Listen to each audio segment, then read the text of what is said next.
तुंगभद्रा एक नदी है। भद्र कहते हैं कल्याण को, एक कल्याणकारी नदी, कल्याण करने वाली नदी जिसका नाम है तुंगभद्रा। उस तुंगभद्रा नदी के तट पर एक गांव बसा है और उस गांव में एक ब्राह्मण रहा करते थे। ब्राह्मण का नाम है आत्मदेव ब्राह्मण।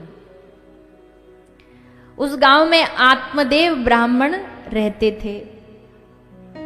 बड़े विद्वान ब्राह्मण हैं, बड़े संतोषी ब्राह्मण हैं, बड़े सदाचारी ब्राह्मण हैं। पर इन ब्राह्मण की जो धर्म पत्नी है वो बड़ी चतुर, चालाक, चंट, बड़ी लड़ाकू, बड़ी झगड़ालू, ऐसी पत्नी भगवान ने इनको दे दी। आत्मदेव शांत है और ये बड़ी चंचल है। और वैसे भगवान जोड़ी दे तो ऐसी देनी चाहिए, एक ज्यादा चतुर एक ज्यादा चंचल तो दूसरा शांत ही होना चाहिए। क्योंकि दोनों ही चतुर हो गए ना तो फिर तो घर में पटाखा दिवाली रोज चलेगा। तो बैलेंस के लिए एक विज्ञान में पढ़ाते हैं, अगर कभी पढ़ी हो साइंस, तो एक नेगेटिव और पॉजिटिव ये दो साथ में चलते हैं तब बिजली जलती है। तो इसलिए आत्मदेव ब्राह्मण ने एक शांत थे, धुंधली बड़ी चतुर चालाक थी।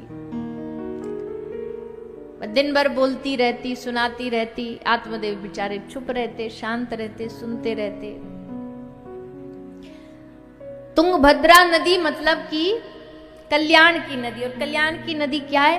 बोले हमारी ये जो मानव काया है, ये जो मानव शरीर है, यही तुंगभद्रा, ये काया ही वो तुंगभद्रा नदी है। और उस नदी के किनारे एक आत्मदेव ब्राह्मण रहते। मतलब ये नदी और इसके भीतर एक आत्मा जो हमारी है, वो जीव ही आत्मदेव ब्राह्मण है। आत्मदेव ब्राह्मण की पत्नी धुंधली है, तो इस जीव की भी एक पत्नी है। हर जीव की एक पत्नी होती है और उसकी पत्नी कौन है?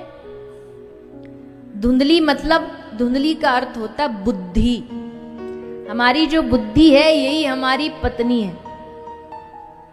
और जैसे धुंधली के लिए भागवत जी में लिखा है, लोक वार्ता रता क्रूरा प्रायशो बहुजल्पिका, कि धुंधली को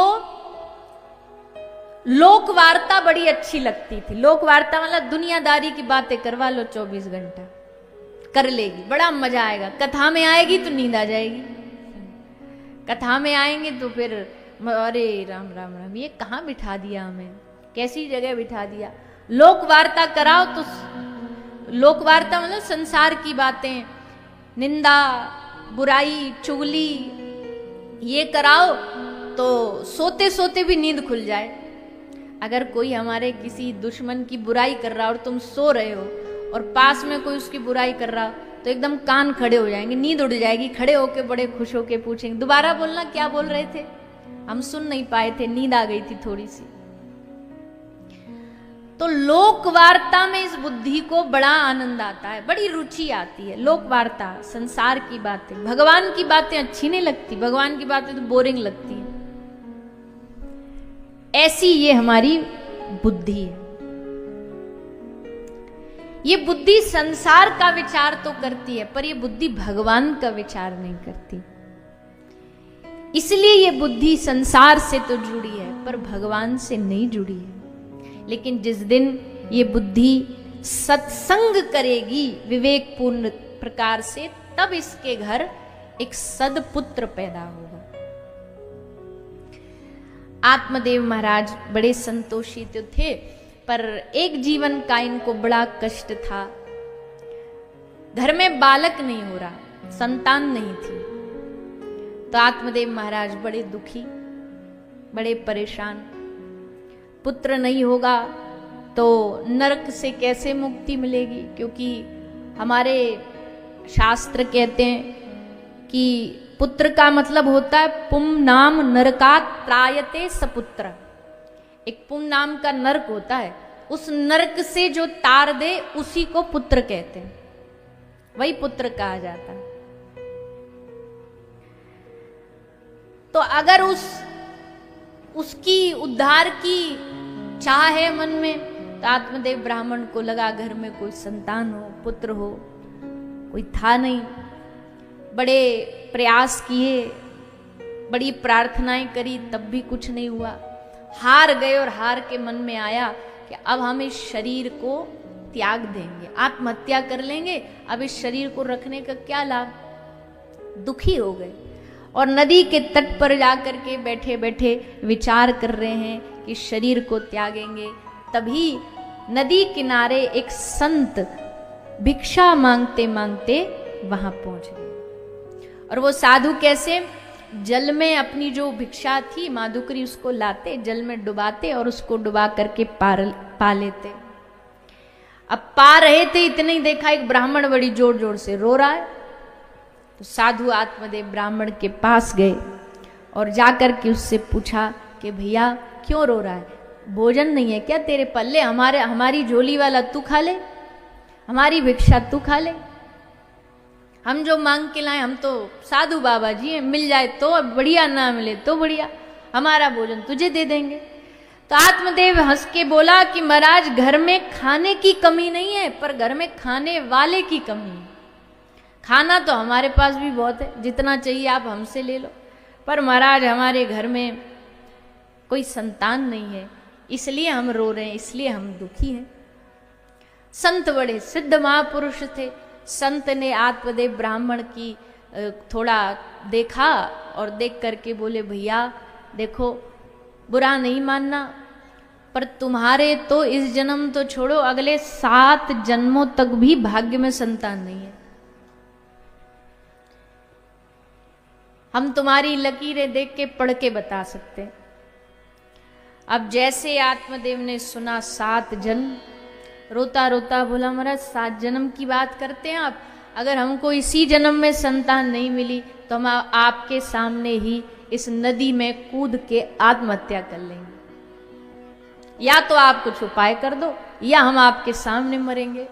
साधु बोला ये और उल्टी फांसी हमारे गले पड़ी, हम क्या करें भैया, जब तेरे भाग्य में ही नहीं लिखा तो भाग्य को तोड़ के मरोड़ के अगर कोई जबरदस्ती बदलना चाहे तो उसका परिणाम बड़ा खतरनाक होता है।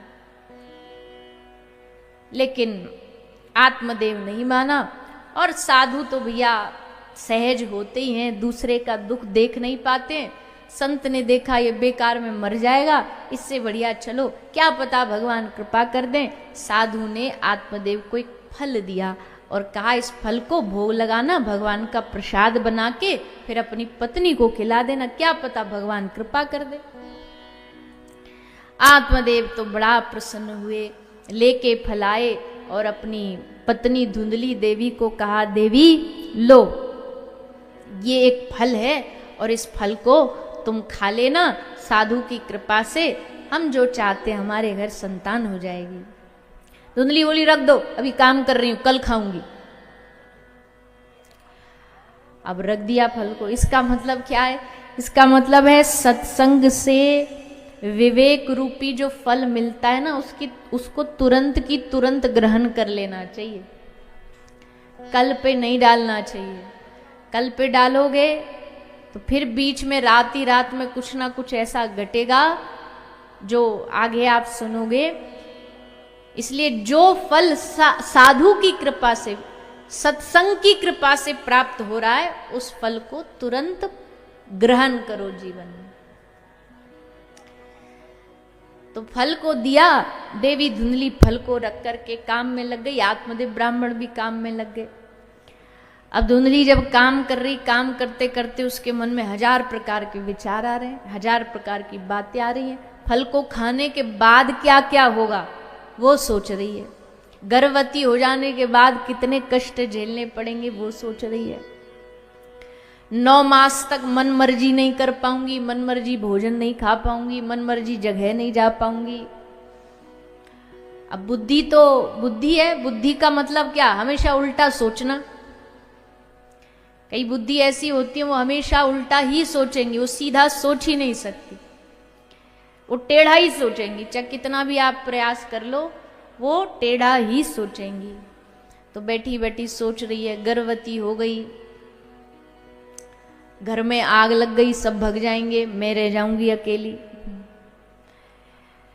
और मन में विचार आ रहा है, कहीं ऐसी उड़ती उड़ती कथा में सुन लिया होगा, सुखदेव जी 12 साल तक घर में रहे अपनी माता के। सोच रही ये 12 साल मेरे घर में रह गया तो। कभी बैठी बैठी सोच रही है, ब्याह के बाद, बालक होने के बाद, पुत्र होने के बाद ननद आएंगी, फिर नेग मांगेंगी, पैसा मांगेंगी, बढ़िया बढ़िया हार जवाहरात मांगेंगी, सब उनको देना पड़ जाएगा, ये खर्चा सो अलग। तो बड़ी टेंशन है, बड़ी चिंता, बड़ी परेशानी है। तो काय को खाएं इस फल को? रख दिया कोने, बोले मैं नहीं खाऊंगा। तो इतना सोच ही रही थी। अब कुछ ग्रंथों में लिखा है उसकी एक सहेली आई, कोई कहता उसकी बहन आई, जो भी आई, उसने आकर के उसकी हाँ में हाँ मिला दी। बोले हाँ तू सही कह रही है, मुझसे पूछ मेरे कितने बालक हैं, मैं बताऊंगी तुझे कितना कष्ट, कितना दुख है मुझे। खाने वाले इतने और घर में खाना है नहीं, तेरे घर में खाना इतना पर कोई खाने वाला नहीं। तो एक काम करते, क्या बोले, एक्सचेंज ऑफर कर लेते, तू हमको कुछ धन दे दे और हम अपना एक बालक गर्भ में जो अभी है उसको जब जन्म होगा तो तुझे दे देंगे, तेरा काम भी बन जाए हमारा भी बन जाए, दोनों काम बन जाएगा। धुंधली बोली ये तो ऑफर बहुत बढ़िया है, पर अब हमारे पतिदेव आएंगे, फल के बारे में पूछेंगे, खाया कि नहीं खाया, तो क्या करूं इसका। तो वो बोली कि एक काम कर, तू इस फल को, तेरे घर में गाय भी तो है, उसको भी तो बालक नहीं होता। बोला हाँ उसको भी नहीं होता। बोलो उसको खिला दे, महाराज जी की परीक्षा भी हो जाएगी, पता भी चल जाए महाराज सचमुच फल से उसके कुछ होगा कि नहीं होगा।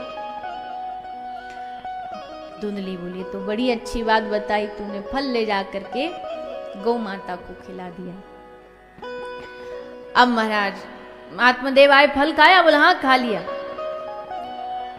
और घोषणा कर दी कि मैं गर्भवती हो गई हूँ। गर्भवती के जैसे रहने लगी, व्यवहार करने लगी। और 9 महीना बाद जब उस दूसरी महिला से बालक हुआ तो उसने बालक धुंधली के पास भिजवाया। धुंधली के पास बालक आया, उसने सुबह होते ही घोषणा कर दी हमको पुत्र हुआ है। आत्मदेव महाराज की खुशी का ठिकाना नहीं रहा, हमारे घर में एक पुत्र आया है, खुश हो गए। तभी एक और सूचना मिली कि जो गैया इतने दिन से बंधी थी, जिसको बालक नहीं हो रहा था महाराज, उसको भी एक पुत्र का जन्म हुआ है। और गजब देखिए, है तो गाय का बेटा, पर दिखने में कैसा है? पूरा की पूरा मनुष्य जैसा, बस कान गाय जैसे हैं, बाकी पूरा मानव जैसा दिखता है। तो नाम पड़ा श्री गौकर्ण महाराज, और धुंधली के बेटे का नाम पड़ा धुंधकारी। धुंधकारी और गौकर्ण, गौकर्ण महापंडित हैं और धुंधकारी कौन है? महाखल, महापापी है। दोनों में बड़ा भेद है, बड़ा अंतर है। एक महाज्ञानी और एक महामूर्ख, एक सत्कर्मी और एक पूरा की पूरा तामसिक प्रवृत्ति का। एक भजन करने में बड़ा रुचि रखता है, भजन करता है दिन भर बैठ करके, तो दूसरा जा जाके लोग को मार रहा है, जला रहा है, लूट रहा है, उल्टे सीधे कर्म कर रहा है। महाराज आत्मदेव देख रहे हैं, अरे राम राम राम, कितना बड़ा ये कुल कलंकी पैदा हुआ है। धुंधकारी के लिए सुखदेव जी ने लिखा है, शव हस्तेन भोजनम, शव के हाथों से भोजन कर लेता था। बोले शव के हाथों से कोई कैसे भोजन कर सकता है? मुर्दे के हाथों से कोई कैसे खा सकता है? मुर्दा कैसे खिलाएगा? बोले ना, सब हस्तेन भोजनम का मतलब मुर्दे के हाथ से भोजन खा लेना नहीं है, पर जो जिंदा जीवित होते हुए भी भगवान का भजन नहीं करते हैं, वो चलते फिरते मुर्दे के समान है। उनके हाथ से भोजन कर लेने का मतलब है कि तुम किसी मुर्दे के हाथ का खा रहे हो। जो भगवान का भजन नहीं करता उसके हाथ से भोजन भी नहीं ग्रहण करना चाहिए। जो भगवान से नहीं जुड़ा है वो चलता फिरता शव ही है, वो चलती फिरती डेड बॉडी है, जो भगवान का भजन नहीं करता। इसलिए उनके ना तो संपर्क में जाना चाहिए, ना उनके हाथ से भोजन करना चाहिए। तो धुंधकारी सब हस्तेन भोजनम, फिर वैश्याओं के साथ रहने लगा। 5 वैश्याओं को संग रख करके उनके साथ रहता। आत्मदेव महाराज बड़े दुखी हुए, मन में थोड़ा थोड़ा सा वैराग जागा, पर मोह इतनी जल्दी थोड़ी छूट जाता, वैराग इतनी जल्दी थोड़ी आ जाता है। मन में अभी भी थोड़ा थोड़ा घर से जुड़ाव है, लगाव है। तो गोकर्ण महाराज ने फिर अपने पिताजी के लगाव को तोड़ा और इनके मन में वैराग जगाया। देहेस्तिमांस रुधिरे भिमतिम त्यजत्वम जायाशुतादिषु सदा ममताम विमुञ्चः पश्यानिशं जगदिदं क्षणभंगनिष्ठं वैराग्य राग रसिको भव भक्तिनिष्ठ धर्मं भजस्व सततं त्यज लोक धर्मान् सेवश्य साधु पुरुषान् जहि काम तृष्णाम् अन्यस्य दोष गुण चिंतन मासु मुक्त्वा सेवा कथा रसमहो नितराम पिबत्वम। ये श्लोक सुनाए अपने पिताजी को गोकर्ण महाराज। गोकर्ण महाराज कहते हैं अभी भी आपका मन नहीं भरा संसार से, अभी भी मन में यही भरा हुआ है कि मेरे जाने के बाद पत्नी कैसे रहेगी, बाल बच्चे कैसे रहेंगे। निकाल दो इस बात को हृदय से।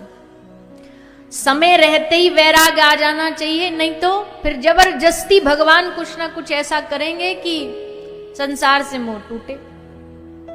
समय आने से पहले तैयारी करनी। देखो हमारे भारत में एक यात्रा बहुत अच्छी बड़ी मजेदार होती है, और वो यात्रा है ट्रेन यात्रा। ट्रेन की यात्रा बड़ी मजेदार होती है। क्यों? वहां विचित्र विचित्र लोग मिलते हैं, विचित्र विचित्र उदाहरण मिलते हैं। बहुत पहले कहीं बंगाल शायद कहीं जा रहे थे ट्रेन में, तो वहां एक चाय वाला चाय बेच रहा था। तो चाय लो, चाय चाय चाय चाय, ये तो सब बोलते हैं ट्रेन में। वो जोर जोर से चिल्लाता खराब चाय खराब चाय खराब चाय। तो बोले क्यों? बोले अगर ये बोलेगा चाय या बढ़िया चाय तो लोग नहीं सुनेंगे, खराब चाय तो एकदम अटेंशन आकर्षण होगा। बोले भैया खराब चाय कैसी होती है? और जो अपनी चाय खराब बता रहा था, मतलब कुछ तो बात है उसमें। और बड़े अजीब अजीब हालात पैदा होते ट्रेन में, नई नई कहानियां पैदा होती हैं। तो सबसे मजेदार यात्रा होती है ट्रेन की यात्रा। हमको तो बड़ी प्रिय है। वो अलग बात है कि होती कम है, क्योंकि समय बचाने के लिए इधर उधर जल्दी जल्दी जाना होता है, तो फिर दूसरे साधनों से जाते हैं। पर होती बड़ी मजेदार है। टहल लो, सो जाओ, किसी से बात कर लो, किसी दोस्ती कर लो। रास्ता में रुकी तो वहां चाय ले आओ, पकौड़ा ले आओ, चिप्स ले आओ उतर करके।